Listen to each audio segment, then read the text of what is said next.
ഐക്യരാഷ്ട്രസഭയ്ക്ക് നൽകാനുള്ള $500 കോടി സംഭാവനയിൽ നിന്ന് $85 കോടി നൽകാൻ US ആലോചിക്കുന്നു. ഇത് സംബന്ധിച്ച വിശദാംശം സർക്കാർ കോൺഗ്രസിനെ അറിയിച്ചു. വിപുലമായ പരിഷ്കാരങ്ങൾ ആവശ്യപ്പെട്ട ശേഷം ട്രംപ് ഭരണകൂടം ഐക്യരാഷ്ട്രസഭയ്ക്ക് നൽകുന്ന ഏറ്റവും വലിയ സംഭാവനയാണിത്. UN ബജറ്റിലേക്കുള്ള കുടിശ്ശികയുടെ ഭാഗമായി $72.5 കോടി ഹെയ്ത്തിയിലും ഡെമോക്രാറ്റിക് റിപ്പബ്ലിക് ഓഫ് കോങ്കോയിലുമുള്ള സമാധാന ദൌത്യങ്ങൾക്കായി $12.5 കോടി കൈമാറാനാണ് തീരുമാനമെന്ന് US സ്റ്റേറ്റ് ഡിപ്പാർട്ട്മെന്റ് വിശദീകരിച്ചു.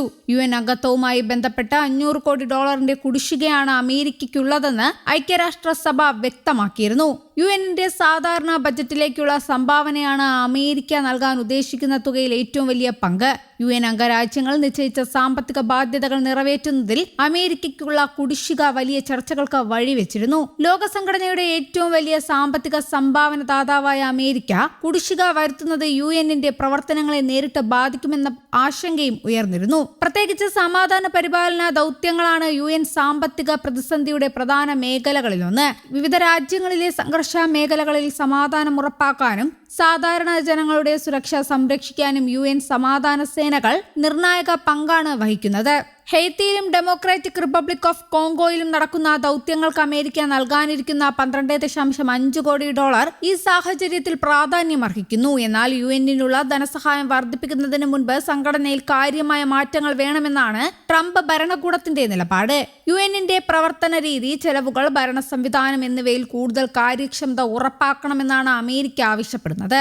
അമേരിക്കയുടെ സാമ്പത്തിക സംഭാവനകൾ രാജ്യത്തിന് ലഭിക്കുന്ന നേട്ടവുമായി പൊരുത്തപ്പെടുന്നുണ്ടോ എന്നതും ഭരണകൂടം പരിശോധിക്കുന്നുണ്ട്. ട്രംപ് അധികാരത്തിലെത്തിയതിന് പിന്നാലെ UNുമായുള്ള അമേരിക്കയുടെ ബന്ധത്തിൽ വലിയ മാറ്റങ്ങളാണ് ഉണ്ടായത്. സംഘടനയുടെ ചെലവുകളും വിവിധ അന്താരാഷ്ട്ര ദൌത്യങ്ങൾക്കുള്ള സാമ്പത്തിക ബാധ്യതകളും സംബന്ധിച്ച് അമേരിക്ക നേരത്തെ തന്നെ വിമർശനം ഉന്നയിച്ചിരുന്നു. അമേരിക്ക വഹിക്കുന്ന സാമ്പത്തിക ബാധ്യത കുറയ്ക്കണമെന്ന ആവശ്യവും ശക്തമായിരുന്നു. അതിനാൽ ഇപ്പോൾ കുടിശ്ശികയുടെ ഒരു ഭാഗം നൽകാനുള്ള തീരുമാനം ശ്രദ്ധേയമാണ്. $85 കോടി നൽകാനുള്ള നിർദ്ദേശം കോൺഗ്രസിന്റെ അംഗീകാരവും തുടർ നടപടികളും ആവശ്യപ്പെടുന്ന വിഷയമാണ്. തുക എപ്പോൾ കൈമാറുമെന്നതിലും അന്തിമ തീരുമാനം ഇതിനു ശേഷമായിരിക്കും. അതേസമയം കുടിശ്ശികയുടെ മുഴുവൻ തുകയും ഉടൻ നൽകുമെന്ന സൂചന അമേരിക്ക നൽകിയിട്ടില്ല.